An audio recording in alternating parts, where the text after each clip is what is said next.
Good evening. Thank you so much for coming out to this program. This is Gimme Some Truth. This is a continuing iteration of a series of programs that we've been putting on at a lot of local libraries, WDET, and I just want to thank everyone for being here. We've got an interesting, exciting panel here. We all just had a second to chat before we got started. We're looking forward to have a good conversation, and we have some presentations to show you. So we're going to get started. I have to say, support for this work. Can everybody hear me out there? Can you hear me now? Is that better? All right.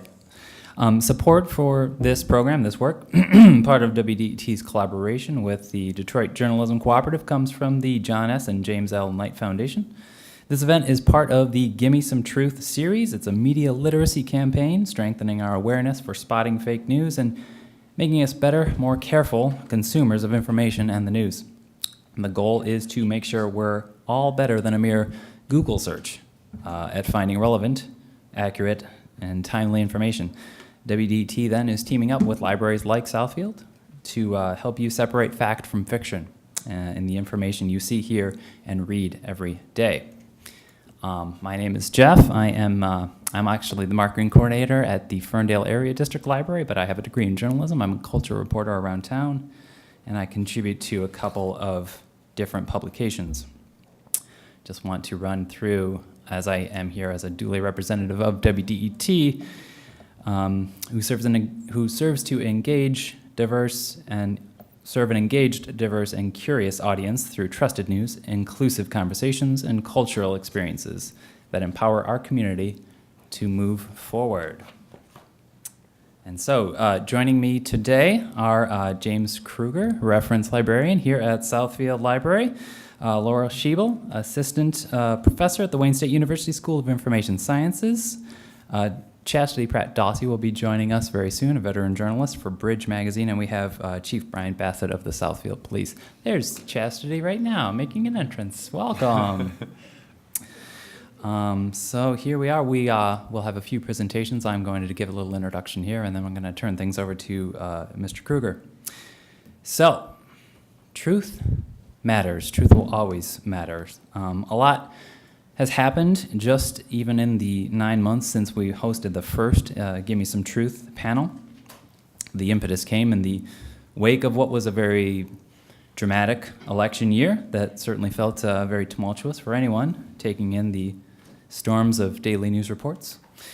The question became, could you trust everything you read beyond a doubt? I'm old enough to remember a time before the internet. I came of age more during the Gulf War, when I think that activated 24-hour news networks, but I still like to think of a time when we depended on journalists and reporters and librarians and teachers as our information specialists. I like to think of them as our oceanographers on a shore, telling us about this sea of information that was out there, breaking it down for us with authority and research. But now, in the age of the internet, we all have our smartphones. We're all out there on our own little canoes on this sea of information, paddling around. We can read whatever we want. We can go to whatever website we want. So if we get lost out there, it's our librarians and it's our teachers and it's our journalists who are going to be the lighthouses that are going to guide us back home. And that's what this program is about. Yes, the truth matters, but so does social media, and that's what I want to get into really quick. The social media platforms that we explore and interact with every day, several times a day. This is just a quick glimpse of the percentage from the Pew Research Center on how many of us are engaging with the world, with our friends, and likely encountering information via a social media platform. It's up in the 80 percentage points there. Could be Instagram too, or Twitter, of course. But I want to ask everyone here, what do you think the #1 social media platform in the United States is? Any guesses? Facebook. It's Facebook, right? It's actually just barely YouTube. Just a bit ahead of Facebook for the most used platform of social media. It's still social media. If it's YouTube, you're empowered to create your own content. You create your own channel. You get your own followers. You can still sort of interact with the world. You can still encounter fake news on YouTube, though, I'll tell you. I get phone calls often from my dad, who's found a video that someone will splice together of a fake movie trailer, and he believes it to be the genuine article, and he's so surprised that the new Star Wars movie is already out. And yet, if you're crafty enough and you have your own YouTube channel, you can create fake news. Wanted to get a quick glimpse. This is fresh data of the most popular websites used by teens, though. It's interesting to see that teens are actually leaving Facebook. I know that a lot of us are on Facebook, but yeah, it's dropped about 20 percentage points in terms of how many teens are using Facebook. They're still encountering and engaging with media and forms of communication through YouTube and Instagram and Snapchat at very high numbers. But I want to just get into Facebook because it's the elephant in the room, and this is from Facebook's history page. And what you can see here is it was launched in 2006, September of 2006. By the end of that month, they started letting people get on and create their own accounts, and within 4 months, they had 12 million people on Facebook at the end of 2006. But by now, there's nearly 1.5 billion active users using Facebook daily. That means we are all able to hear each other, to share things with each other on small or big scales. I think the internet in the 90s was thought of as sort of this utopia where we could all be connected and share information with each other, but what we're going to be talking about here tonight is how it's kind of turned into a game of telephone. So, tell the truth, right? Jonathan Swift once wrote that falsehood flies and the truth limps slowly after it. And a recent study in the journal Science showed that by every common metric, falsehood consistently dominates the truth on Twitter. The study finds that fake news and false rumors reach more people, penetrate deeper into social networks, and spread much faster than accurate stories. So let's see, how much is social media or Facebook a part of your life? Is it a big part of your life? Well, it might be if every time you catch up with your mom by telephone, she references 2 or 3 different things that she saw on your Facebook wall. And it shows that my mom's on Facebook just as much as I am, and she's 72. But I can't, whatever I put on there, she's gonna see it. But it's a big part of the economy as well. Facebook owns Instagram and WhatsApp. In fact, Instagram's founders are original founders, not Mark Zuckerberg, who bought Instagram, but its original founders are resigning. So that essentially makes this umbrella of apps a veritable Facebook Inc. That means it's overseeing a lot of linked platforms that can influence the spread of content, often ads or the spread of brand identity of large corporations and small businesses as well. Facebook and Google control almost 60% of the digital ad market, and it's probably more by now.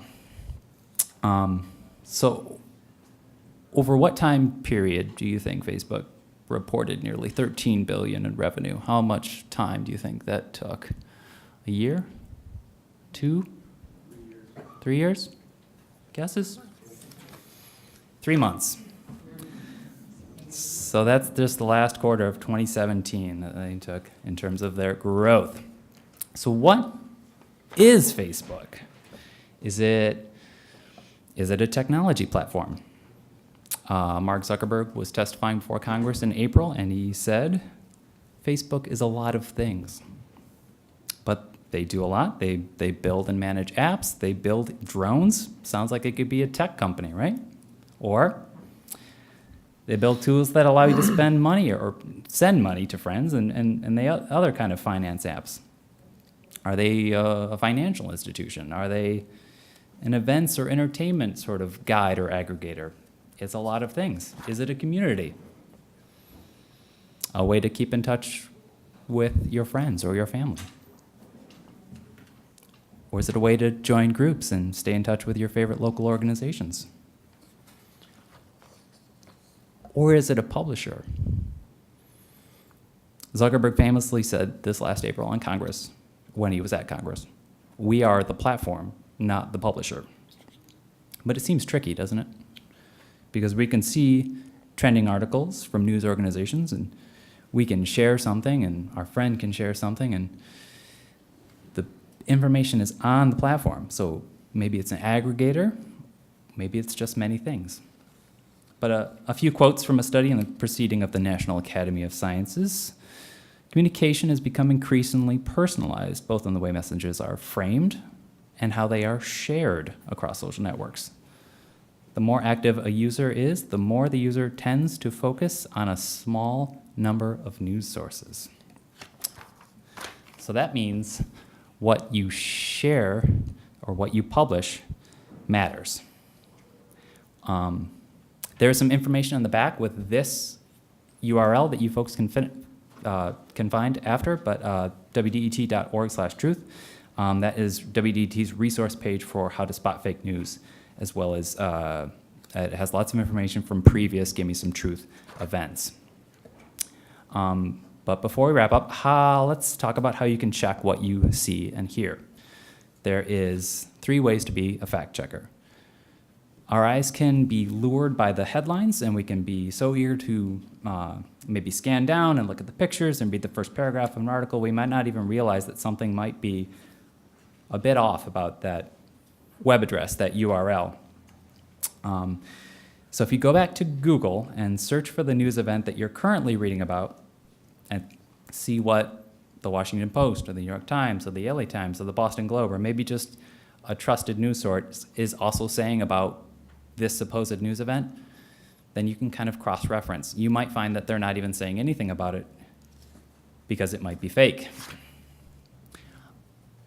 You can do this through Wikipedia. You can find a list there, or through the Poynter Institute of Journalism, detailing what's real and what's fake. They'll provide lists of discredited URLs that you may or may not have surfed into. A few things to look for in the piece of news that you're reading is inflammatory language. The foundation of journalism is objectivity. So media literacy and careful consumption of your news requires parsing through the differences of unbiased news and opinion. And consider the terminology being used as well. Does the narrative of the article seem to reinforce stereotypes and examples like that? Something cool that the Washington Post has done is created this blue feed and red feed. You can find it through a quick Google search if you're interested. Scholars worry that social networks like Facebook can create echo chambers, and we're possibly only seeing posts from like-minded friends and media sources, which can distort our perception of the world. So blue and red feed, it's kind of an interesting thing to see what you may or may not be missing, or what feed you might unknowingly be seeing. If you're going through Wikipedia looking for your information, always follow those footnotes. If you're unsure about something, Google it to see what other folks are talking about. Some great sites for fact-checking are Snopes.com and factcheck.org. And then there's fun things like these, which we have on the handout in the back. These tests. When we put these together, we joked that fake news can often smell like a load of crap. But these are helpful. These are helpful acronyms. CRAP looks at timeliness, relevance, authority, that would be the source specifically, accuracy, and then purpose, which denotes agenda or opinion or attempts to influence. And then the smell test looks at the source as well, but then moves on to motivations, the evidence presented, logic for the facts, and then another L is to consider what might be being left out of what you're reading. And then we have the escape plan to avoid your fake news. This is from Newseum. Newseum is an interactive museum based in Washington, D.C. They promote the First Amendment, and they also trace the evolution of communication. Check the evidence, check the source, check the context of what you're reading, apply it to the big picture. Who is the intended audience? What's the purpose or agenda again? And then what about execution? Grammar, tone, image choices, typos. Those are dead giveaways. So as I wrap up, When you folks leave here tonight, we encourage you to share your knowledge. The best defense against further spreading of misinformation is to share your knowledge. Another quick thing, click and read an article before you share. It's a tendency on Facebook. An organization called Media Shift found that 59% of links shared on social media have never actually been clicked. In other words, most people appear to retweet news without ever reading it, or share something on Facebook based on its headline. But could be even worse. You could be finding an article on there that was originally generated by a bot, which is basically software. It's almost like a virus kind of a thing. A social bot is an automated account being programmed to spread fake news. It's almost like a dummy account on social media. It's typically found more on Twitter, but read before you share. And if you see something online, you can counter politely in the comment section. Here we have someone outraged by an article from Health Impact News, but our WDET program director has politely countered. It's important to remember, we have Facebook friends, not Facebook antagonists, so you can have polite civil conversations. Here she's just sharing a link from a media bias fact-checking website to show that Health Impact News is not always reliable. You can also hold your leaders accountable. According to a study by the Pew Research, 66% of social media users in the US have engaged in civic or political activities through social media, with methods such as engaging others to vote and liking, posting, or commenting on politically related content. You can also engage with your elected officials over Twitter. They will usually respond. Another way we can fight fake news is just keep these truth events going. This is, I think, the 7th or 8th, and we'd love to do some more. We have another one coming up on October 25th. These started back in January at the Ferndale Library where I work. And continue the conversation in your libraries, in your schools, with your friends. But we're going to continue the conversation right now with a presentation from Southfield's own James Kruger, who's going to step up to the bat. Thanks, everyone, for listening to my spiel. But actually, James, if you don't mind, if we have 5 minutes to kill, we could take a quick fake news quiz right now. Does everyone want to play? Yeah. Okay, let's do it. Okay. Problematic President Trump becomes fake news. President Trump has been gelded and is now fake news, according to South African horse racing's ruling body. Is a racehorse in South Africa. 3 days after Trump has been gelded, the National Horse Racing Authority decided to demand the name be changed. Does anyone think this is news? You mean, is it real? Yeah. Do you want me to show the source? This is from racingpost.com. All right, who votes fake? All right. Think it's real? All right, we're going to say it's fake then. That's real. The Racing Post is a British horse racing news site that you can gamble at. Pope Francis will focus on fake news. The head of the Catholic Church tweeted Friday that the theme for World Communication Day will be "The Truth Will Set You Free." Does anyone think this is real or fake? Fake. Ooh, it's tempting to go fake, but if you go to show source, it's from time.com. Should we believe it? That's real. Vaccines being labeled the new getaway drug to heroin. Oh yeah, sorry, gateway. Sorry, folks. A new study released by Feminists Against Vaccination show that vaccines serve as a gateway drug to heroin. Let's take a wild guess. Anyone? Fake? All that bad smoke? It's from the Racket Report. You've never heard of it? Yeah, but this is a parody that got picked up by anti-vaxxer group. So just one more, folks. Weasel apparently shuts down world's most powerful particle collider. Hey, true. Oh, this is true. I feel like we might be in wait, don't tell me territory here. This is from NPR. Yes, of course, NPR, we're going to check that. One quick. Python gets stuck in Portland woman's earlobe. Just, what do you think? Fake? True? No. True. Let's say fake. It's real! It was from a Fox News station in Indianapolis. But okay, folks, I'm going to turn it over to James Kruger. Thanks for letting me do my spiel. All right, James. There we go. Hi, everyone.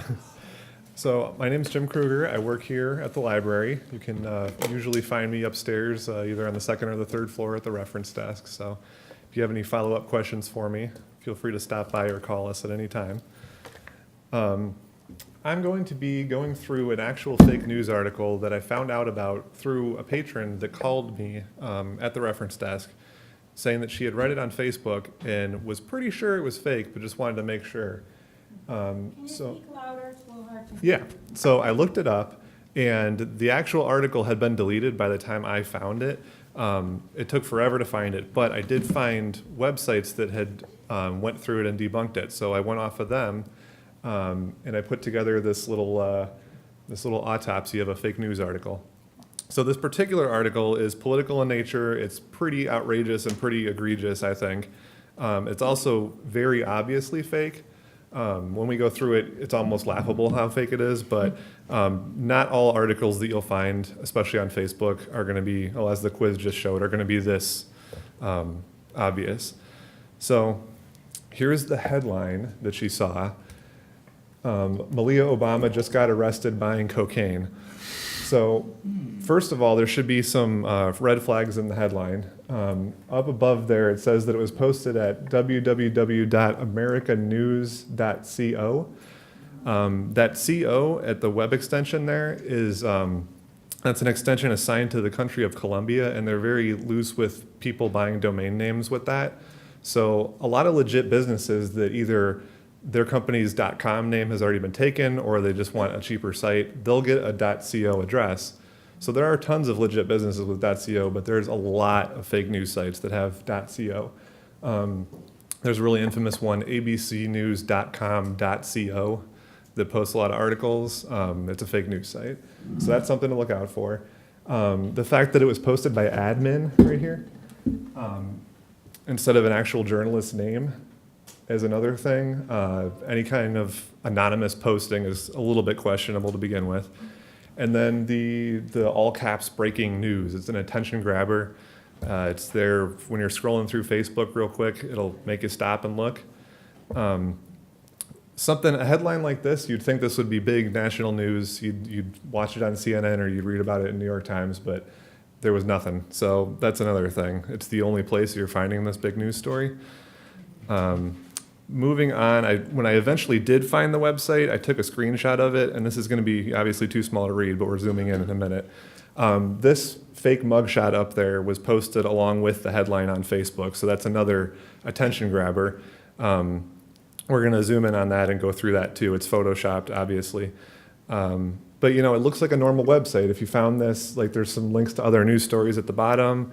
I did have ad blocker turned on, but there was no, invasive ads or anything like that. It looked fairly legit, but it's not. Looking at the first paragraph, this is a really tricky paragraph, and whoever wrote this, they know what they're doing, because they actually included 2 or 3 true statements in here and then mixed it with some false statements to establish kind of a false sense of credibility. I went through and I highlighted the true statements in green and the false statements in red. It is true that Barack Obama commuted the sentences of about 350 people just as his term was ending. And it is true that Malia Obama was filmed on camera, I think at Coachella or another concert, smoking marijuana. But it was either false or unverifiable. I found no info about her getting into problems with drugs or alcohol while she was at Harvard. And then that last statement is true and false at the same time, because in interviews and in his biography, Barack Obama has talked about his cocaine use as a college kid.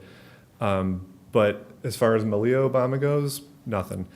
So it's kind of tricky because these these true statements, especially the first one there about the commuting the sentences, that's a pretty inflammatory, partisan type topic, I guess. So anyone coming into this with a bias, specifically against Barack Obama would see that. They would remember it happening, remember that it was true, and then they go through the rest of the article just kind of believing everything else that much easier because they read that one true statement first.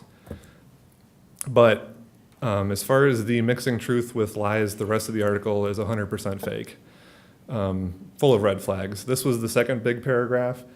They're citing a report that they found about this arrest from Cambridge New Press. I looked them up, and they do not exist. I searched for a long time, and there's no such institution as Cambridge New Press. There are places with similar names, but you'll notice there's no link there. A lot of times if a news story is citing a previous report, they'll either have a link to it or a footnote at the bottom, something you can click on to read the original report. And there was nothing in this case.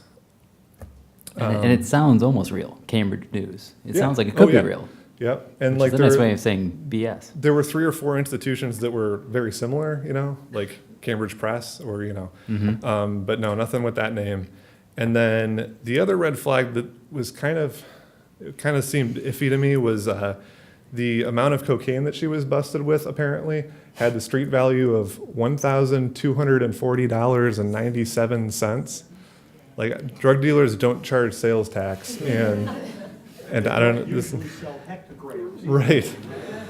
And usually in news reports you'll see like a value of over $1,000 or something like that. So that struck me as kind of funny. Speaking of funny, the next sentence goes on to say that Obama was approached by the officer after leaving the home of drug dealer Christopher Turk, a notorious area drug dealer. So PolitiFact and Snopes could not find any arrest records for someone named Christopher Turk around this time, but that is the name of a character, a doctor on the TV show Scrubs. And at this point, I was thinking to myself, this might be satire maybe, because I kind of got a chuckle out of that line. But it's not. We're going to talk about that in a minute. But the next sentence, Obama's court date is set for September 31st, where she is expected to enter a guilty plea in exchange for leniency. September has 30 days, so yeah, September 31st is a fake day, part of this fake news article. And at this point, I literally stopped reading and went to check if this site was a satire site, just a really poor taste, too literal satire site. But it's not. And when the first thing I did was I went to the About Us section, because most satire sites, they'll have a disclaimer like for entertainment purposes or, something saying that it's not to be taken seriously.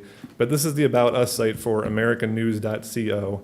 And if you can't read that, it says news and opinion on politics without the PCBS from the typical mainstream media. And then at that last sentence, it says that we want to help American citizens take back America and make America great again. So, nothing saying that this is satire. I double-checked Wikipedia and a couple other sites, nothing about satire.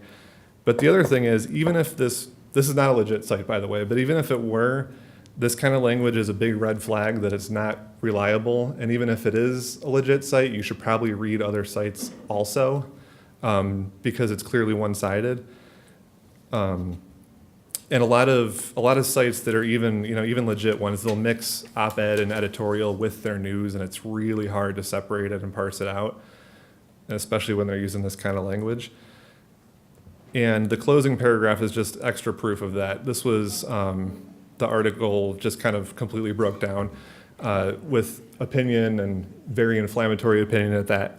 And this is something that if you're coming in with a preset bias, this closing paragraph is going to get you to hit that share button and send it to all your friends on Facebook who probably have the same bias as you do, which is what the author wants. He doesn't care about any kind of factualness. He just wants you to hit that share button.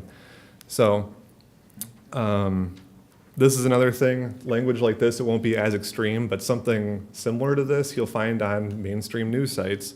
And when you read that kind of thing, you just need to take a step back and really examine what you're looking at. This is the zoomed in version of that mugshot that was at the top of the article. So pictures are something that we don't talk a lot about, when we talk about fake news, we talk about whether the facts are true or not. But this is a Photoshop that I thought was pretty reasonably well done. But something like this could be done literally in 5 minutes on any photo editing program. And to someone who's not really well versed in looking for this kind of thing, you'd be scrolling on Facebook, especially if it's tiny on your phone, and you'd be like, whoa, that's a real mugshot.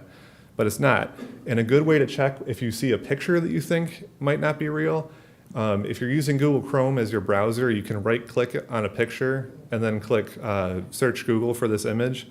And it'll pull up all the instances when that picture has appeared on the internet, and it'll pull up pictures that look similar to it. And you can kind of check if it's original to this article or not.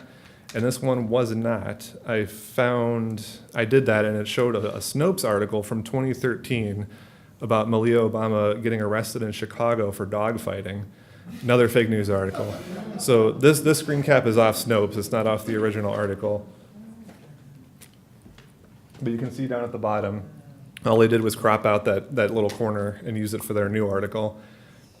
So I did a reverse image search on this one again, and I found the real article, which was from an ABC affiliate, a local news station in South Carolina about a dogfighting ring.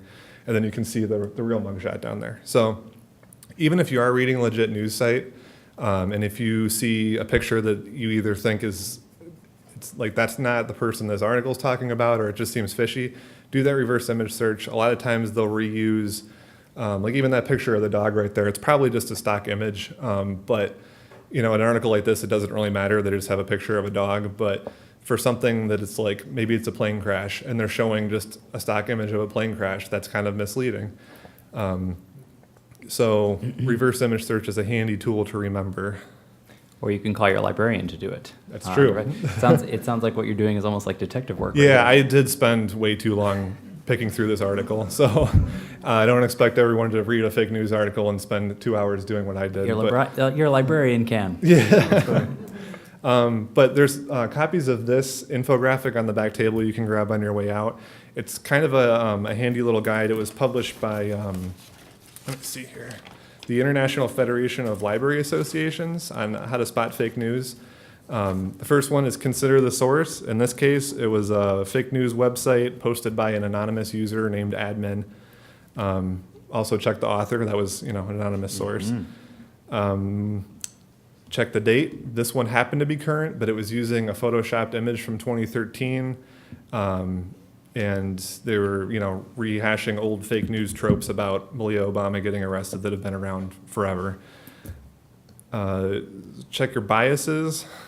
Obviously, this was a heavily biased article. They're not all this bad, but when you are going through an article, keep your own biases in your mind. Confirmation bias, where if you're reading something that it's confirming your worldview, you're more likely to overlook false information because you're thinking, oh yeah, I do think that, and maybe that little fact is wrong, but it's making you feel good to read it. Read beyond the headline, what Jeff was talking about with people sharing before they read it. This is an example of something that, like, it had the attention-grabbing headline, it had the fake mugshot. You read the article and it's full of nonsense talking about, Scrubs characters and dates that don't exist. They're hoping you don't read the article because, even if you are fairly partisan biased, you're going to see that and be like, wait a second, that's none of this is real. But I bet a lot of people shared this. It's the idea of the headline. Yep. Someone called the library to ask me about it, so clearly people were reading it. Supporting sources. In this case, there was only one supporting source, and it turned out to not be real. So check for links, check for footnotes, check for references. Is it a joke? This one was even tricky for me because I really couldn't tell if this was satire. I was chuckling to myself reading the whole article, but it brings up a good thing to briefly mention, which is something in internet lingo called Poe's Law. And basically, Poe's Law states that without clear indicators of intent, it's basically impossible to create a parody that's exaggerated enough that it won't be mistaken for the sincere opinion by at least some people.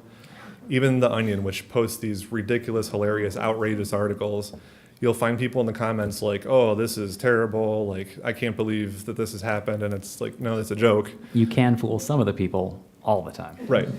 So if the author did, come up and claim, oh, this article was a joke, it's A, in bad taste, but B, it clearly fooled a lot of people, and that was his real intent. And then lastly, when in doubt, do what this patron did and just call us at the reference desk. All I had to do was Google for 2 seconds while she was on the phone, and I found politifact.com debunked it, and fact check.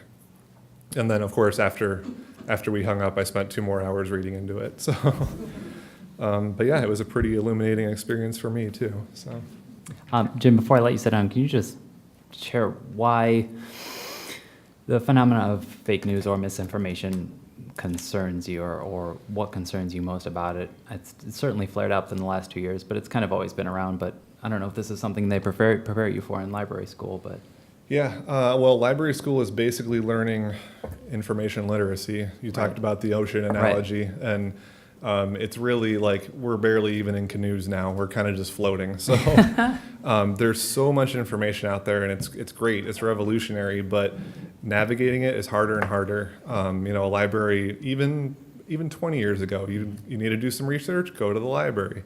If you're, when I was in college, people were doing research on Google, and you're going to come up with a lot of bad stuff. And, you might have your list of sources might be super long, but there's only 2 or 3 things on there that are worth anything. At the library, we have databases. We know where on the mainstream internet to go to find good stuff. And it's important that, even if you're not super reliant on professionals, to learn that yourself, read widely. If you find that you're really subscribed to one school of thought, whether it's political or anything else, read the other side too. You'll be able to discern fake news on your side better if you read other stuff. And then read deeply too. If there's a subject you really care about, like read full books on it. You'll get around a lot of background information that helps you pick out like, oh, that's not true, that's not true, that's not true. And just information literacy is more important now than it ever was, basically. So. Right. My biased opinion, I love librarians. Thank you, Jim. There's a question. Yes, sir. Really, fake news has always been popular. Think of the National Enquirer. Oh, yeah. When I was a kid, in my 60s. Yeah. You go through the newsstands and there it was glaring at you. I mean, Bat boy. all the wildest things in the Yeah. world, and they wouldn't be at the grocery checkout stand if they weren't selling. Right. And before the National Enquirer, we had things that happened because of rumor and innuendo and false accusations. I mean, when we read the book To Kill a Mockingbird, and then, the guy was convicted Right. over lies, right, and innuendo and whatever. And then before that, Salem witch trials, that was fake news too, Yeah, right? yeah. A bunch of girls got hysteria, and we got to find someone to hang. Right. I mean, fake news has always been historically popular because people love gossip. People love rumors. I don't know if you've ever worked in a very large organization. Let's say the Rouge plant, when it had tens of thousands of employees. The rumor mill in any large organization is faster than the internet. Oh yeah. Well, and lies spread faster than truth. So. That's right. So the thing is fake news has been with us Right. forever. This is just a new form of an old trick. Right. And just like you say, well, that's a rumor, that lady likes to gossip, she likes to crawl, or this guy likes to cause trouble, that kind of stuff. Most of us, we grew up saying, we didn't call it fake news, but we said, that's the National Enquirer. Right. Right. So really, the difference is instead of waiting once a week to go to the grocery store and see the National Enquirer when you check out, it's every day out here. All the time. From many 24/7. sources, Yeah. yes, indeed. Well, Jim, thank you so much. We're going to hear from Laura Schiebel next from Wayne State University with another look at this phenomenon, this fake news, and then we're gonna chat with Brian Bassett after that, and Chastity Pratt Doffy, and then we're gonna open up the floor to more questions as it goes along. And I stole Jim's seat. I'm gonna move over.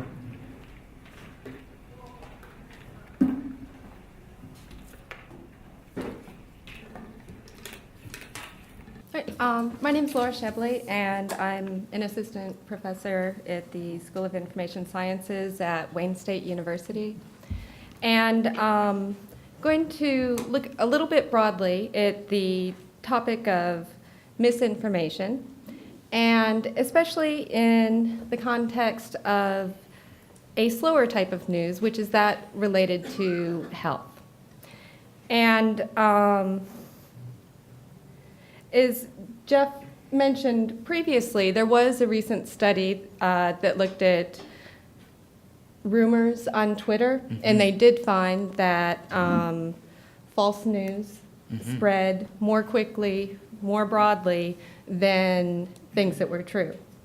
And they tried to look a little bit at some of the reasons why, and they found that the way people feel about things, that they have a stronger valence or stronger feelings about some of these false stories than they do about the true ones. And also that perhaps there's a greater sense of novelty. Generally speaking,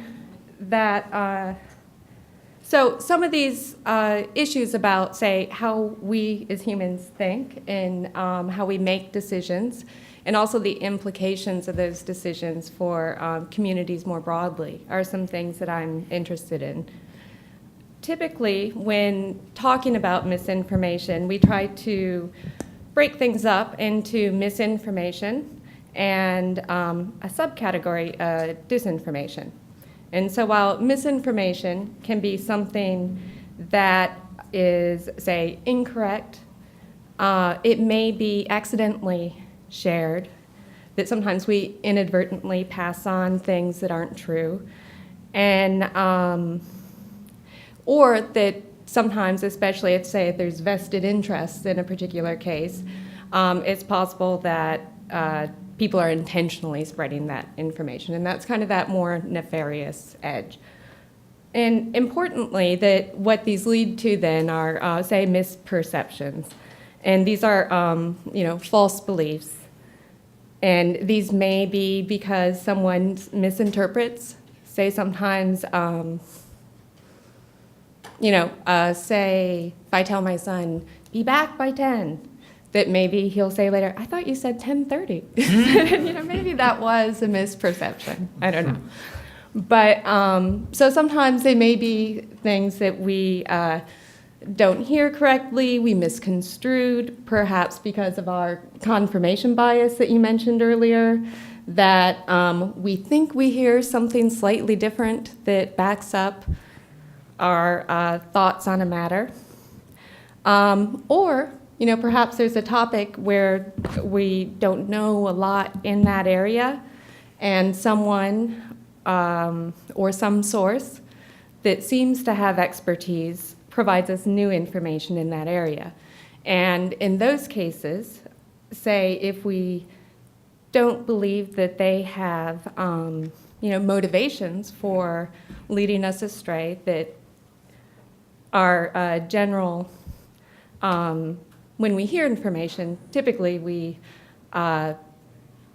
believe that it's probably true, and maybe not too true or too completely true, but generally true.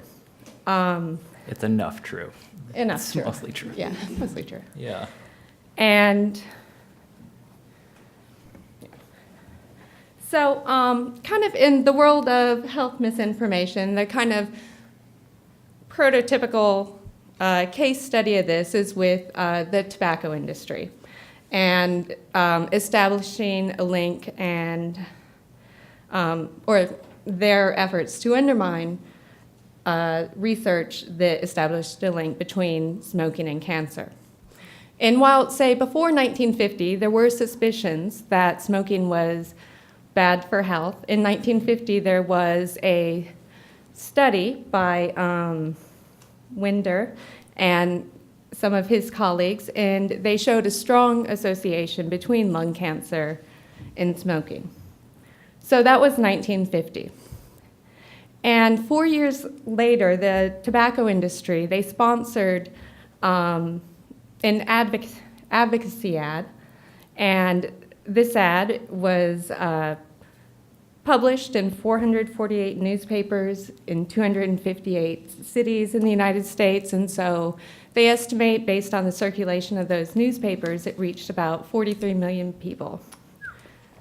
And importantly, in this frank statement to cigarette smokers, 3 things that they promised, if you see those 1, 2, 3, is first, they believed that cigarettes were not harmful to health.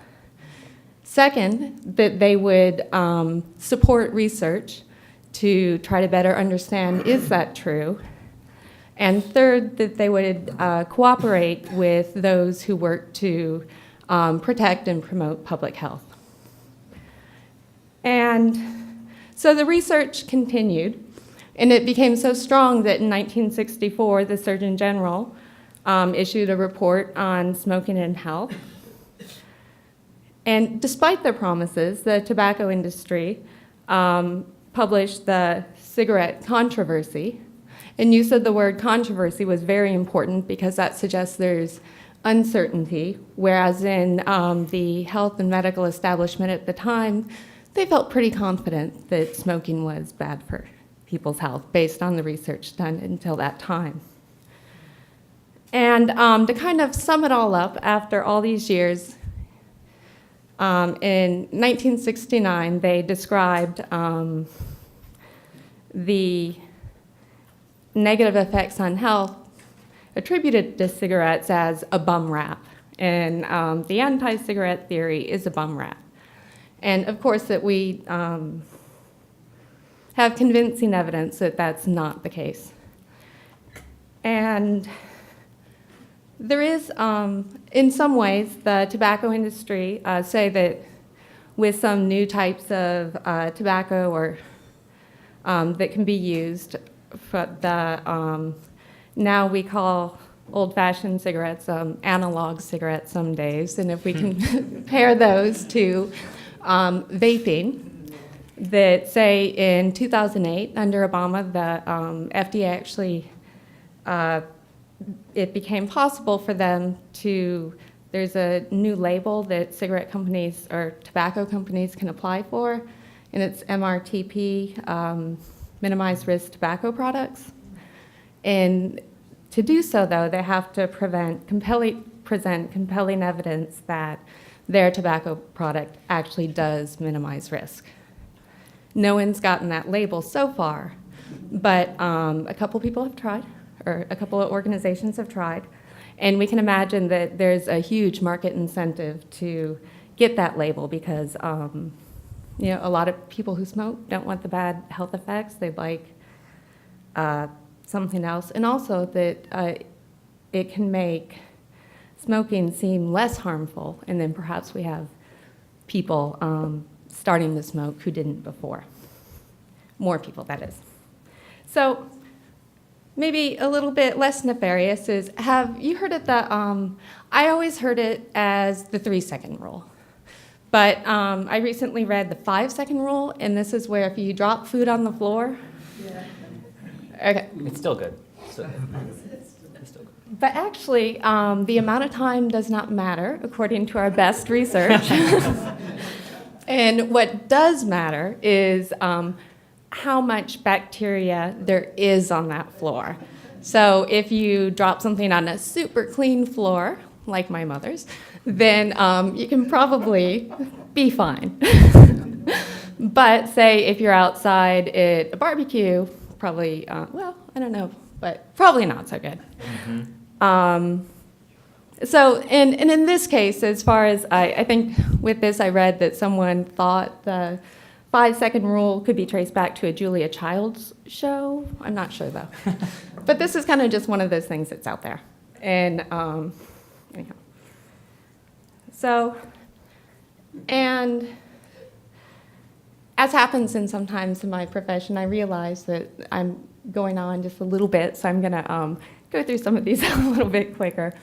But so misinformation about health impacts both individual decisions, and those individual decisions collectively impact our communities and our society in a lot of different ways. A good case study of this is with the vaccination issue. And this news article came out earlier this week, and I guess the Hollywood Reporter looked and they found that wealthy schools in LA have the lowest vaccination rates of all schools in that area. And And this all started in 1998. A man named Andrew Wakefield published a study that was accepted into the Lancet. And it was a study with evidence that even had it been true and verifiable and selected according to the data that he had, it's doubtful that it would say Lancet quality. Lancet's a big name journal. It's where like really established studies go. And one thing with this Wakefield study, that it actually has started a cascade of problems that have been both very expensive for us as societies and have also, of course, caused health problems for more people than they should have. And eventually, this journal article was retracted, which means the journal took it back and said, no, that is not supported by the evidence, and we are no longer supporting what that study says.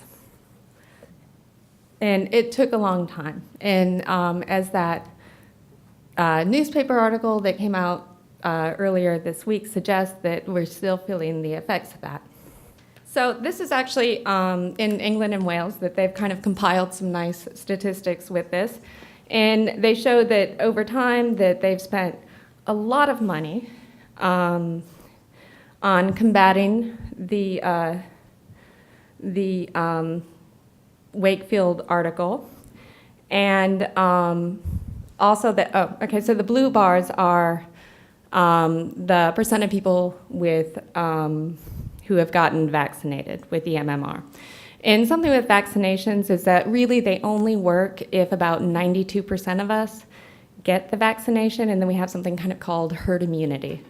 And that means that it doesn't get in our population and spread amongst us. And so we count on not only ourselves, but also on the decisions of those around us. So,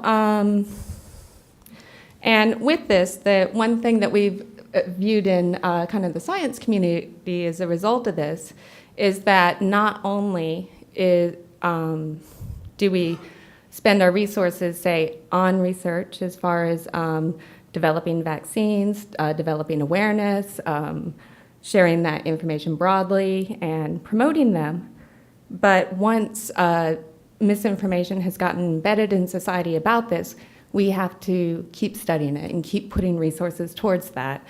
And and so really that sometimes even when there's scientific consensus, there are still a lot of studies and we spend a lot of money on this. This graph, it shows that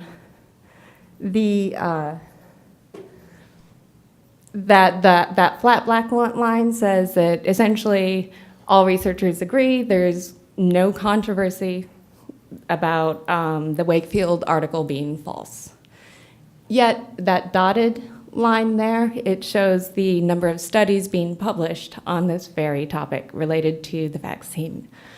And that this research isn't in vain, because as we see that there are communities that are now having problems with whooping cough and other conditions that really are unnecessary. I guess what I was trying to refer to earlier and couldn't quite remember was Grice's maxim, which is, we expect what people to say to be truthful, relevant, and informative, but not overly so, and clear. And there's 3 exceptions, and these are satire, jokes, and professorial lectures, I believe.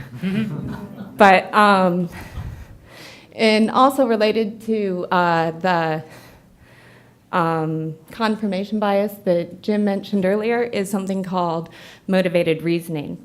And this is that this time that we tend to believe stuff if it's consistent with our worldview. So I think, and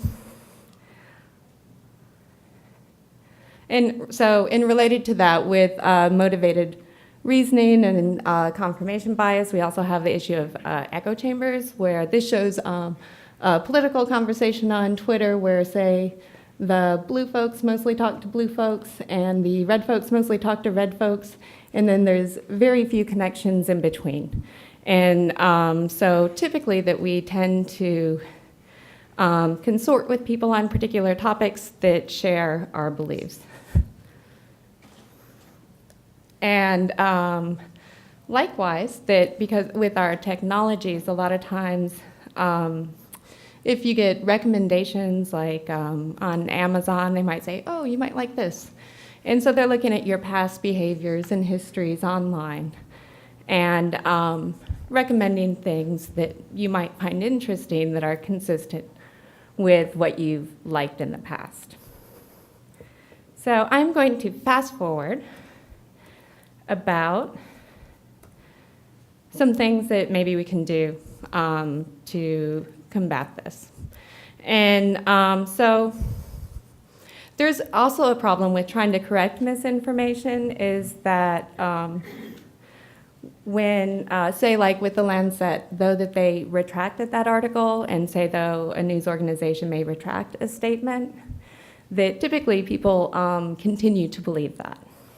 And so just a simple retraction is not enough. Some things that may help are to provide like an alternative account to kind of fill in the story, and then we can think in stories, and so that can make sense to someone. Or you can say over and over and over again something's not true, and that may also work. But this is actually an area where a lot of people are doing research, and so still developing good solutions. Another thing is that, say, when I talk about something about like the anti-vax thing, that I'm aware that, oh, well, if someone hasn't heard of that before, I'm actually spreading that news. And so there's this something called the backfire effect, where if you're actually trying to spread, say, oh, no, that's misinformation, that sometimes that can actually emphasize the misinforming story and lead to more people believing that. So some things to do, emphasizing facts, and also saying, wait, before I begin, I'm going to talk about some things that maybe aren't so good, or that aren't true. And another thing is that, and this might be with the professorial lectures not fitting with Grice's maxims, is that if you just present too much information and fact and like more than the person's interested in, that for whatever reason it may not be taken in, and so maybe keeping it brief. And then finally, another thing is that maybe things can be presented in a different way that actually coincides with a person's broader real worldview, even if not on a specific topic.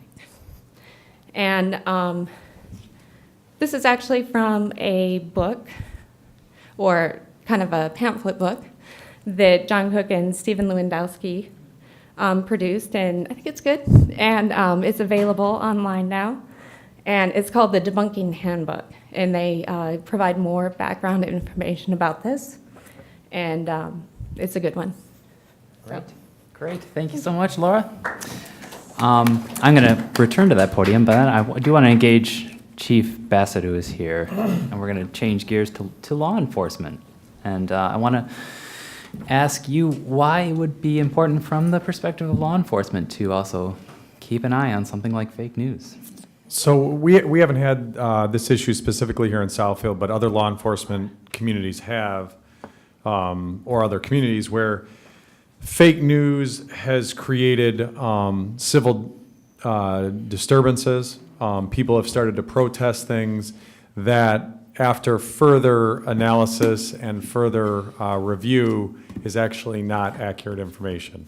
So it's something that we certainly keep an eye on to make sure that if there is news being put out, if there is information that could possibly lead to some kind of, unrest, that one, we know that we may have something coming, we may have an issue in our community, and two, how do we need to prepare for it, and then are there things at this moment we can do to try and counter that misinformation? I mean, that kind of rebel rousing would have been around, I guess, in the 60s. I mean, I'm coming at this from this naive perspective of, oh, this is only a thing that's been flaring up in the last 3 years. But I have to imagine that there's procedures, there's policy, there's ways that law enforcement can prepare for these kinds of things. Sure. And how I know we've prepared is, and I know it sounds overly simplistic, is train. Mm-hmm. But when I say that is, if we do have a case of civil disorder, whether or not, I guess to be specific, speaking about fake news or not, if we respond to that issue of civil unrest in a chaotic and unorganized manner, most likely what we're going to do is simply make the situation worse. Mm-hmm. So it's certainly something that, whether it be as a result of fake news or legitimate issues, we try and just train for those situations. Mm-hmm. But nothing too extreme anecdotally here in Southfield to reference. Well, not regarding intentional fake news, but two things as we were going tonight, and two things that kind of popped into my head. Within the last 6 months, we've had. It's for lack of a better term, and I'm sure I'll call it the wrong term, but we had a kind of a gaming conference where individuals will meet up and they're playing video games online and with others. Well, we had somebody do what's called swatting, and swatting is a term, it originated in California. Oh, yeah. But the term discusses where somebody will call in fake information or fake news to a police department in that way to activate the SWAT team or swatting. So in this case, they contacted us and told us that they had, there was shots fired, people had been shot in this conference or convention. There was about 30, 35 gamers. So of course, we had no choice, but we had to respond. Obviously, our response disrupted all of the game playing, which was now, after some extensive investigation, the gamer who was in California, that was their end goal. Obviously, if their opponent is not playing, they're not able to win. So that individual is willing to activate the entire Southfield Police Department so he could win his video game. The other one we had, which was not, again, intentional fake news, but this was about a week and a half ago that I thought was definitely relevant and applies to how the police react to fake news, was we have an office building that also has a nursing school, like nursing techs and other things in that office building. Well, we got from multiple callers, actually in multiple cities, that there was an active shooter in that building. So we, of course, responded as we respond to those. With that incident, basically our police station empties out, and we activate every resource we had available at that point and start activating other resources. After going to the scene, securing the scene, clearing the building, what we were finally able to determine was there was an individual who was mentally unstable, who came to see his sister who was in the school, and he was in the hallway screaming that he was going to shoot everyone. So there was never a shooting incident, but again, this was not intentional fake news, but what happened was some of the students began texting their loved ones outside of the building, and their loved ones were the ones calling us with the information that we had a good shooting.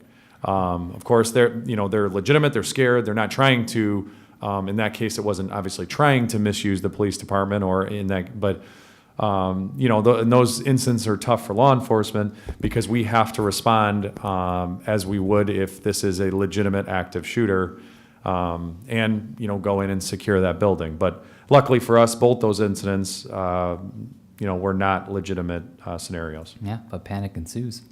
For sure. From your perspective, your experience, any advice for the folks here? Well, and I think everybody's touched on it, so I won't go on it too much, but and this comes up obviously with law enforcement and what law enforcement has done or not done. Please, as we've talked about here, look at the source. Look at where this is coming from, because there are a lot of reasons why somebody would want to inflame a community against law enforcement, or to be fair, for law enforcement. There has also been instances where there have been false news of people attacking law enforcement that were not accurate. So, please, I think, some of the examples we've heard here and how to review information, please do your homework. All right. Sir. I remember, not during the last election cycle, but the one before, some scurrilous and horrible political flyers that were circulated in Southfield in an attempt to discredit Mayor Seibert and other individuals in the city. And from what I recall of the story, apparently it was a mentally disturbed man who was known to the police department who was spreading this stuff for who knows what reason. But anybody who knew any of the individuals involved, and I know them, knew that it could not possibly have been true that they had done the things that these political flyers had said that they had done. Yes, and those flyers actually even involved the police department. Yes, there were law enforcement officers yes. involved as well. Yes, and as you said, it was completely false, and obviously looking at it from my perspective, and like you said, knowing individuals, knowing the organizations, it was obvious to me it was false. As we're talking about, here today, what is there somebody who looks at that and sees truth? I obviously I don't know. I do want to get to Chastity Pratt Dossie down there from the Bridge magazine to share her perspective as well. Chastity, you have a lot of experience reporting on The news. But also education, public schools. So as someone who's been reporting on the shaping of the young minds of this country, what concerns you most about this recent flare-up? Every time I hear the term fake news, it's like hearing fingernails on a chalkboard to me. It's is this white-black? You can't be white-black. You can't be fake news. It's a term, and people who use it don't even know where it came from. Where did it come from? Was it Donald Trump? Was it the New York Times? It was BuzzFeed. It was Craig Silverman of BuzzFeed. In 2014, he came across a story that was going around the internet, and it was talking about Ebola breaking out in Texas or something. And it was masquerading as news, and it was going around the internet, and he said, "Whoa, people, this is false news." And the next thing you know, people were saying fake news, fake news, fake news. And then now the fake news is being used to say, to describe anything people don't like, don't believe, think it's a lie and can't really prove it. It depends on who you ask what it means. Mm-hmm. And the danger in using the term fake news is that it's being used to confuse the public as to what news outlets to trust. Mm-hmm. And it's like in the book 1984, it's double talk, it's double speak. You can't be fake and be news. You cannot be fake and be news. And it's stunning to me that even so many of us in the media have adopted it. Why didn't we reject it and just say, no, wait a minute. Mm-hmm. We regurgitate it, we use it, we change its definition to whatever context we want at the time. When what we really mean is when we use the term fake news is lie. Mm-hmm. Mm-hmm. When we think something is a lie, we believe it's a lie, we hope it's a lie, we suspect it's a lie, we use the term fake news. Just say lie. That word was invented a long time ago. We all know what a lie is, but we don't all agree on what the term fake news is. And again, it just disturbs me so much because there are those of us who are trained journalists. We went to college for this.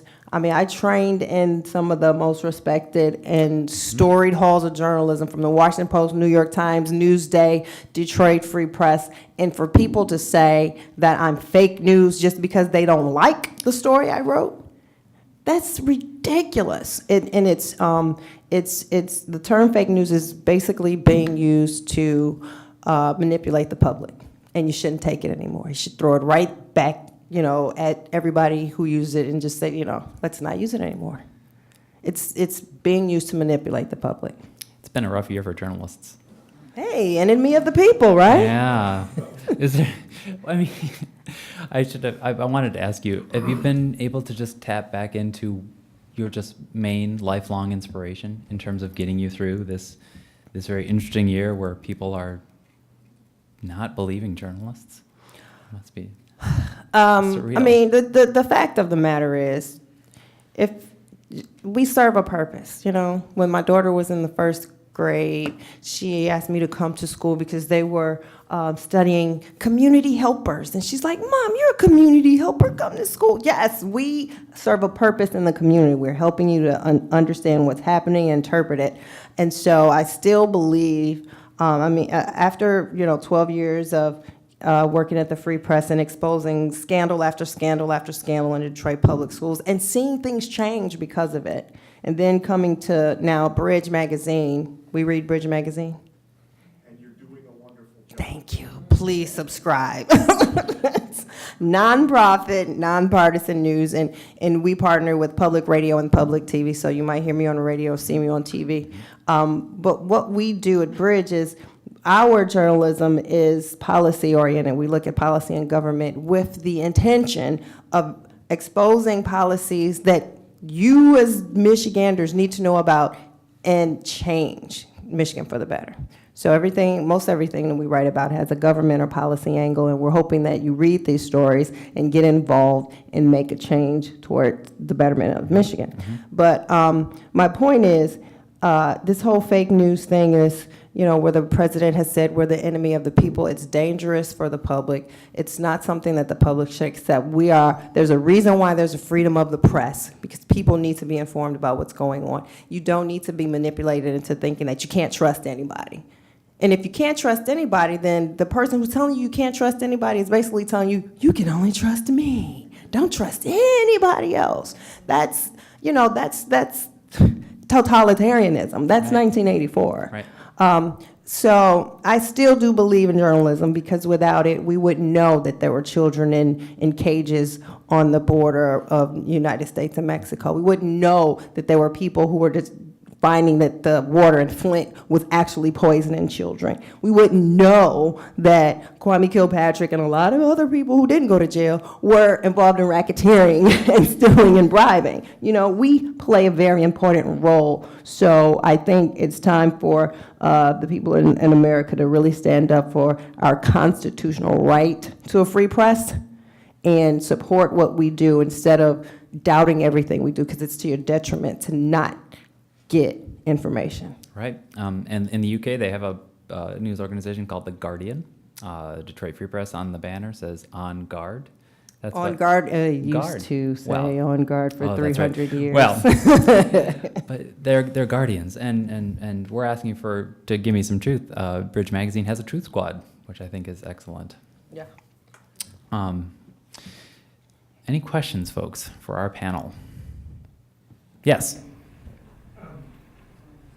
Thank you for your explanation of fake news. That's the first time I've heard it. I think you're absolutely right. The word lie works a whole lot better. But I do want to ask, there are some legitimate press organizations who from time to time engage in misinformation and perhaps disinformation for whatever reason, because biased or they're gonna make more money out of it, whatever that reason is. How do we cope with legitimate organizations that from time to time slide off into false reporting? So I think one thing that all readers, viewers need to understand is when we look when we look at the news, we need to know the difference between what I do, which is news. I just report the facts. I don't tell you what to think about it or what I think about it. You know, today a school in Detroit closed down, period. That's news. But then there's commentary and editorializing. You know, Rochelle Riley would say, that's a damn shame that school closed, and you shouldn't take that, and you should all, you know, go down to the school board and demand they open the school back up. What you see on MSNBC with Rachel Maddow, what you see on Fox News with whoever they got on there, Sean Hannity, is commentary. And people look at that as misinformation, disinformation. That's those people's opinions. So as, you know, people who take in the news, you need to just be able to discern between straight facts and people who are giving you an opinion who are trying to sway you. All news organizations give both. They give straight news, and then they also give commentary and editorializing. And once you know the difference between those, then you can, you know, determine which, you know, kinds of news you want to actually absorb. I'm glad you brought that up, because that actually is something that concerns me every day when I read the free press, when I read the news, and I read CNN.com, I read FoxNews.com, I read them both. Commentary, I've got no problem with. Like you say, Rochelle Riley, she's a commentator, she's identified as such, there's no bones about it. But you see so many articles that are not identified as that. But as you read it, you can definitely see a prejudice in the writer's presentation, and it's across both sides. I've seen it in all of those. It's not identified as commentary, but it is. And it's intended to leave you with a feeling and a belief instead of leave you with the news, which you can then use to form your own beliefs. I didn't come sourced to give you examples, but I know I've seen this, I see it frequently, and it concerns me a whole lot. And it concerns me a whole lot. I mean, you know, you got to look at your source and to just determine whether or not your news source, whether it's a TV station or radio or a publication, is something that you trust. And you have to be an informed reader. You have to be, you have to know how the media operates. I'm a news reporter. I do have my own thoughts and beliefs about topics and issues and people, but you don't care about that. You just want to know what happened. And, you know, that's what I'm hired to do. And if you feel like there are certain reporters who lean one way or lean the other, then, I mean, you know, that's when you keep your radar up and even interact with that reporter or that news organization, because there's supposed to be a clear delineation between editorializing and commentary and straight news. I mean, that's the traditional media way of doing things.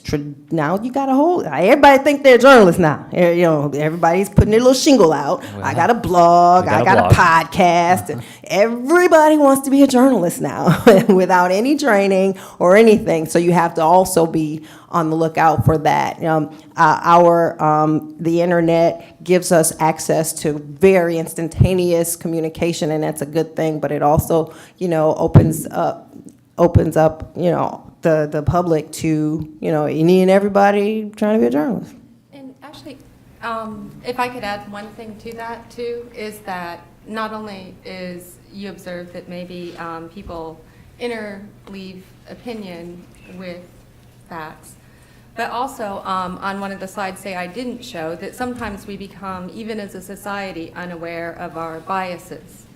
And for example, a lot of times after the last presidential election, we were all shown this map where half of the country is blue and half of the country is red. And we're told that that represents the United States. Whereas if we looked beyond voters, and if we looked at the United States, the eligible voting population, that map would look very different. And that's because the proportion of people who did not vote was so great. And so then we would actually see a much more uniform map with only a couple of red states and a couple of blue states. But because those people did not vote and did not speak up, which I think is a very, very important topic, that they're overlooked, and so that we don't focus on that, and we focus instead on the polarization. Right, only 56% of registered voters voted in the last general Troubling. election. Very troubling. Yes, sir. One of the problems that folks have to deal with now when accessing the media, and in particular when accessing either traditional print or online form of print journalism, is that folks like me, who used to be employed as a newspaper copy editor and who helped try to make newspapers a little bit better than they were before I showed up for 14 years, most of us are out of work now. Because of the way revenues have plummeted. Yes, it is a commodity, and if it's not making enough money, you gotta cut your payroll and cut your expenses until you can get to a point where you're operating at a profit. The folks like me who used to check facts, who used to worry about things like spelling and grammar and tone and accuracy, we're all doing something else now. We've all lost our jobs. And that is, in some ways, the fault of the media itself, and in some ways, it's the fault of people like us who say, well, I want it, But I don't want to pay but I for don't it. pay for it. So you get what you pay for. And You get what you pay for. what you pay for. And all you have to do is look at your online papers every day, and you see the garbled spelling and the crappy writing and the stuff that was obviously thrown together in 5 minutes, and let's get it up on the web. And if we find out it's wrong, and if we care enough about it, and if we have the time, well, maybe we can fix it. What's your name? My name is Vic Doucette. Vic, you ain't never lied. I know. That is all very true. Everything moves faster now. They have to get the story out Absolutely, immediately. and that is the rub. I mean, when I got into journalism in 1995, there was only a handful of news organizations that had websites, and the problem was when you give it away for free for so long, and everybody wanted to jump on the bandwagon and get a website, and now people only want to look at the website. They don't want to buy the print product anymore. The print product was paying for everything with those big giant Macy's ads. Well, now the revenue stream, like Vic said, is shrinking, and people don't want to pay for it. And now, when I started at the Detroit Free Press in 2001, between the Free Press and the news rooms, there were 600 people between those two newsrooms. Now there are less than 200. Wow. And that's why the print product only comes out a few times a week and is this thin. And you have 2 people maybe covering the mayor's office when there used to be like 10. Unless you get lucky and Kanye buys a rap ad. Oh, gosh. And, you know, however much that was. Right. I heard $350,000. I have no idea if that's true. But there's no money in it anymore, and that's why. That's why you have Bridge Magazine. Yeah, There we that's go. why the old hands are all gone. Right. And And Bridge Magazine, half of us used to work at the Free Press or the News. We're all veteran reporters who, I mean, we couldn't afford to stay there anymore, and we couldn't, bear to see what was happening to newsrooms. We didn't want to be the last one to shut off the lights. We didn't want to have to come in on Sundays at 7 a.m. and, all those other things. to cash your check. Right, and so now we have a staff that includes, a lot of Detroit Free Press and news reporters. The editor who edited the Kwame Kilpatrick Pulitzer for the Free Press works as our editor, and we're nonprofit, so we have to get grants, and we have to take donations, and we have to partner with public radio and public TV to do the things that we do. This is new journalism, and that's why I just can't stand this whole fake news thing.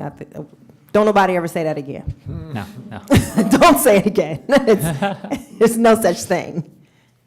Well, there is fake news. Ah, you're killing me. Oh, boy. There is. Because how many times have major news organizations put something out on various electronic media things, and there's no repercussion where it was in print. If you put out the daily newspaper and you were totally wrong. And it was an error. Everybody had the copy sitting in their front living room on a coffee table. All right. Okay, what people do now, because information is a commodity, right? Right. Okay, information is a commodity that's traded on the Wall Street Stock Exchange through various corporations. What you want to do is get it out there, get it out first, whether it's right or wrong, get as many people to see it, and if it's wrong, then all you do is 4 hours later, a day later, 6 hours later, you write a correction and you Right. insert the correct facts. Yes. So there is a lot. But see, that's an error. That's an error. No, It's an error. I made a mistake. I spelled Vic's name wrong. I made a mistake. No, not spelling someone's name wrong, getting the facts wrong. That's an error. Error. Now that, That's a lie. That's right. If you did it on purpose, it's a lie. If I said Vic's name is spelled V-I-K, and then he calls and said, no, I said V-I-C-K. Oh, my bad, clarification. His name is spelled V-I-C-K. Getting the facts wrong. But again, we make mistakes. And guess what? Sometimes we don't make mistakes. Sometimes that police said something that he didn't know what he was talking about. And I quoted him and he didn't know what he was talking about. So now we have to go back and correct the story because, police officer. Police officer said it was Nora Jean who did it and it was Debbie Sue. Wait a minute, that's because the reporter is on such a short time constraint. Because the dailies came out once a day in a newspaper, you had 24 hours to get your facts right. Right now. Mistakes still happen then. You know, right now, a news reporter has about 60 minutes to put something on social media or in the news. And Not always. They'll worry about getting the facts right later. But again, honey, when we talk about the term fake news and you apply it to an error and you apply it to an inadvertent mistake and you apply it to a misattribution. Is there such a thing as a half-truth?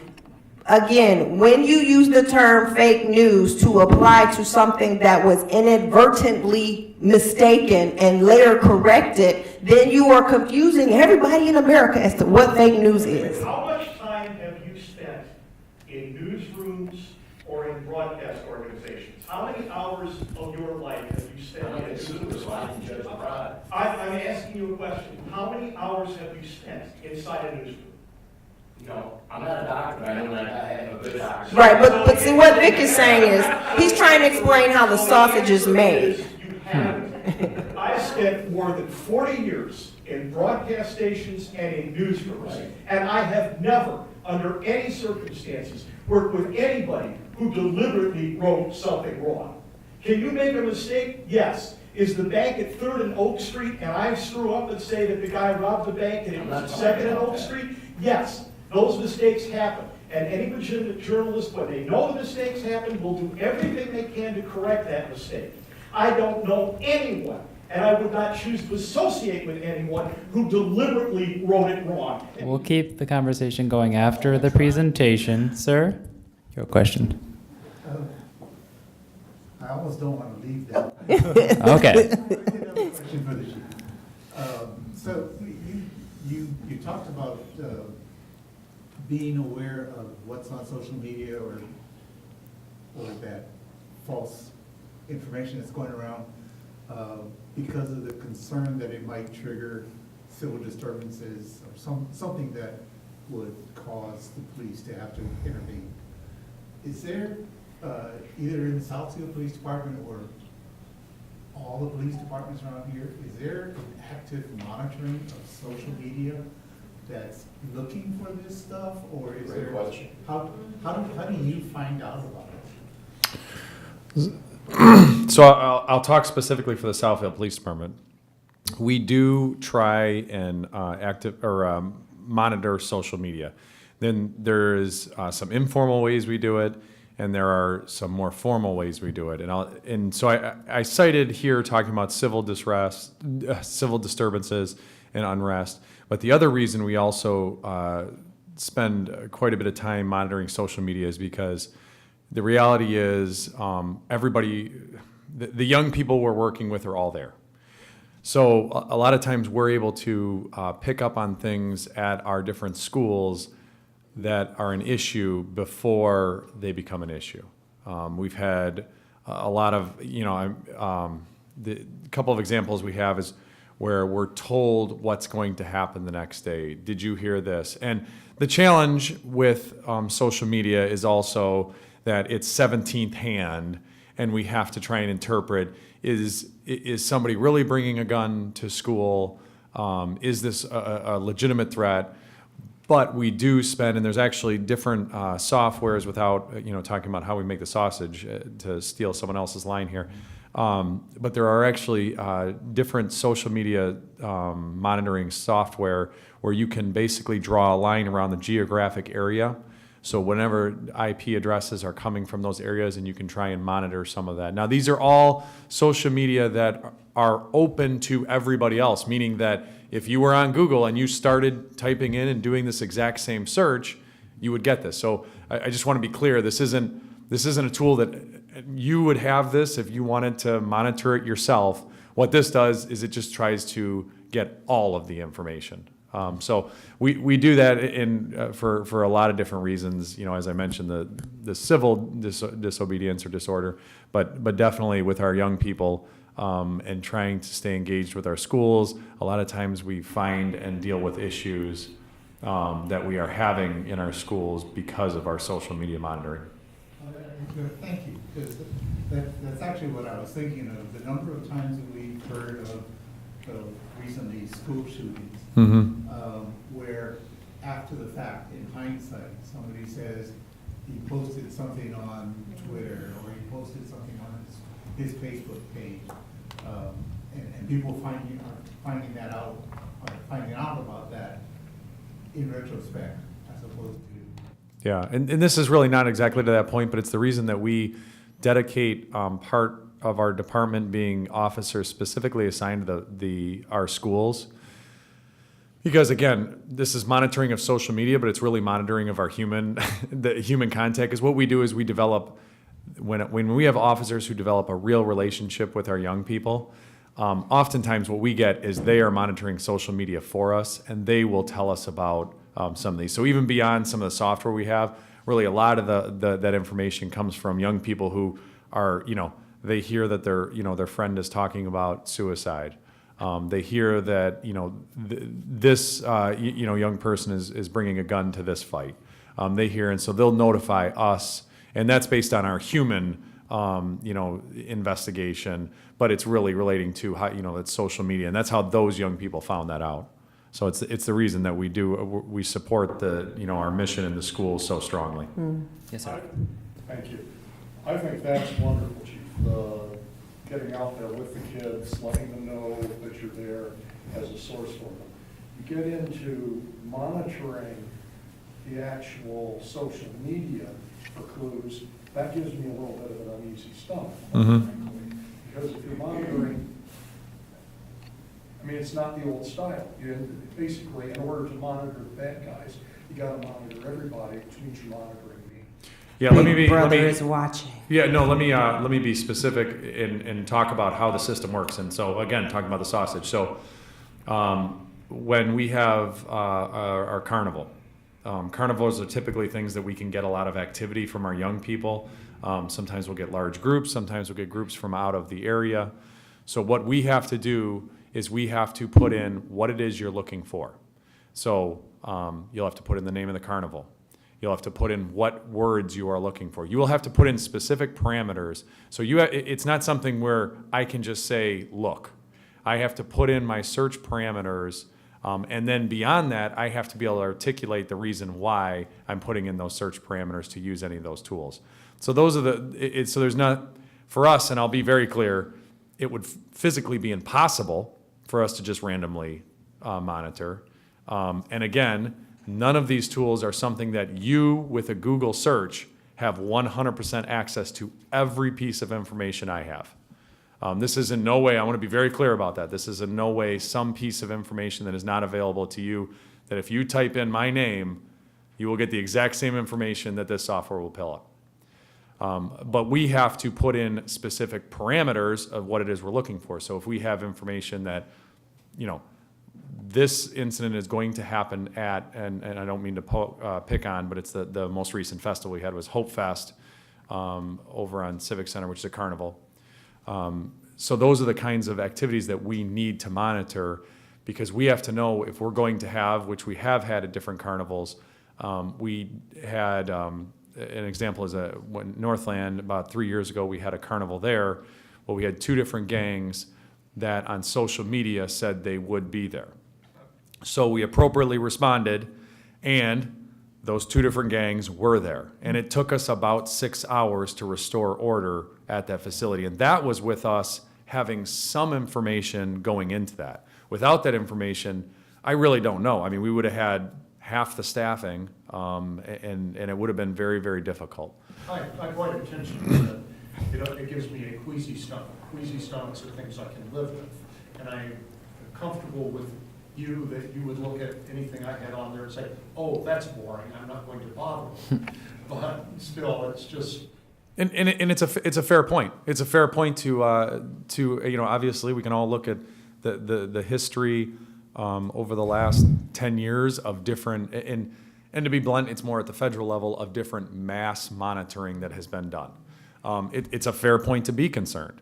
And I think that we all should, and God bless reporters, because that is the point of those checks and balances, is to have all of that, that we're trying to, in my job, I'm trying to serve this legitimate function of trying to foresee some of these events that are coming, but also, as to your point, there can be excesses, and we need to make sure that we're all checking each other along the way to make sure, we're playing fair. So if that makes your stomach queasy. So just real quickly, this summer I was invited to a seminar at Harvard's Shorenstein Center. It's it's the Shorenstein Center on Media, Politics, and Public Policy at the Harvard Kennedy School, and they invited about 100 reporters from around the country to come. And for 3 days, we sat and talked to experts from everywhere. And Harvard's point of doing this was they picked journalists who are covering key elections around the country going into the midterms, because there's concern about what is going on the deep web and the dark web with organizations that are intentionally disinforming the public, that are intentionally, coming up with hundreds of social media sites and hundreds of disinformation bots and widgets every single day, and influencing polls and elections and the electorate. And it was kind of scary for me because I didn't know how deep it was. Yeah. And the thing that it kind of dovetails on what the professor said, and what's your name? Jim, the librarian, said, there's a difference between misinformation and disinformation and malinformation. We need to really, as, I don't like the word consumers, but hell, consumers of the media understand the difference, understand when people are making a mistake or an error, in fact, or when they're intentionally trying to disinform you, tell you a lie, or whether they're using the truth to do something bad or to sway you in a way that is going to be outside of your best interest. Those are 3 different kinds of lies. And that's what, but they're all lies. The mistake is probably the least harmful one, because that can be corrected. But when you have, the Russians, flooding the zone in social media with disinformation to sway voters in either way. We need to know this, and we need to be aware of it. We need to, be able to spot it. We have time for one more question. Anyone? Yes, sir. I wonder if, I wonder about these fact-checking sites. Who's doing them and why, and are they really disinterested?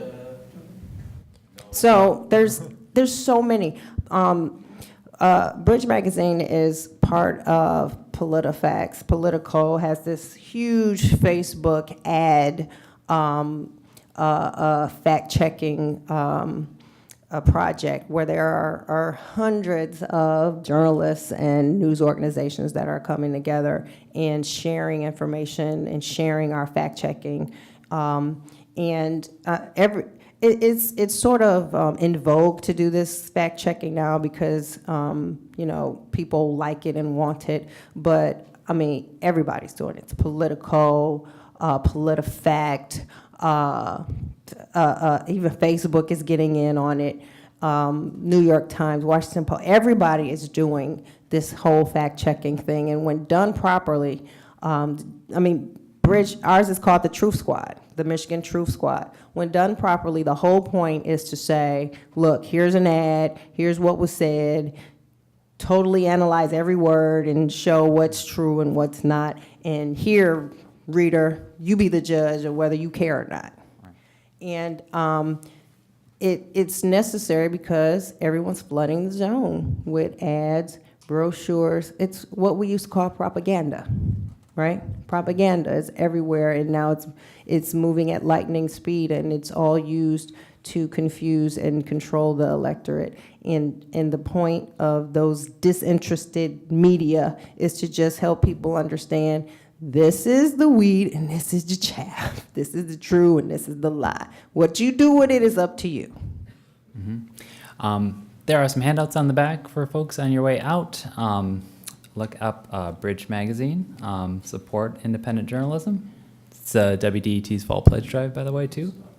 I want to thank Chief Bassett for being here, especially. Thank you, sir, for taking some time to come here and share. Thanks for having me. Librarian Jim Kruger, thank you.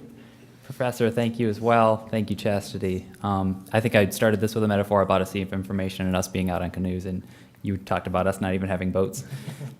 I think it's more that every day we're encountering a pond of information, not a sea, and it's what's important most of all is to walk all the way around this pond before you dive in. Don't just dive in. Thank you, everyone, and thank you to the Southfield Library.